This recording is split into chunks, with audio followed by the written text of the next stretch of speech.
réponse très rapide de l'ambassade, car je reconnais que jusqu'à... Depuis samedi soir, nous attendons des nouvelles de notre agence qui se manifeste de temps en temps. Mais surtout, nous avons contacté mercredi dernier l'ambassade de France.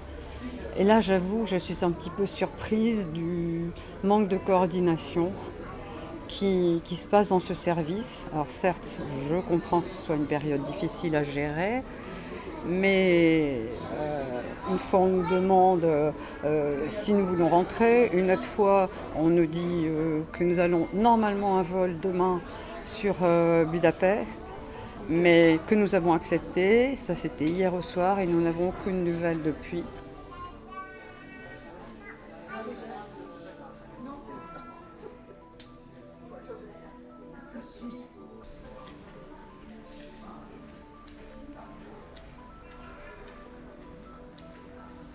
Mais là, il y a une angoisse, c'est tout, c'est trop, c'est vraiment trop. Nous sommes heureusement pas seuls, un groupe de 12 personnes. Hier, deux d'entre nous ont réussi à partir sur le Luxembourg. Je pense qu'il y avait un petit problème médical qui a été pris en compte. Sur un avion, et nous l'avons appris après, il y avait 100 places de libre. Et ça, j'avoue que c'est un petit peu difficile à digérer.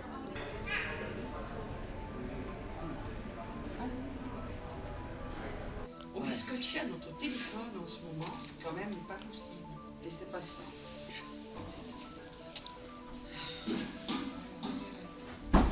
T'inquiète toujours. Nous passons beaucoup de temps à écrire. À force de voir les gens arriver et repartir parce qu'ils ont des avions et nous n'en avons toujours pas, on sent que l'angoisse monte, même à travers le groupe pour certains d'entre nous, car on a vraiment maintenant envie de rentrer, de retrouver nos proches et de rentrer tout simplement en France où on se sent quand même plus en sécurité.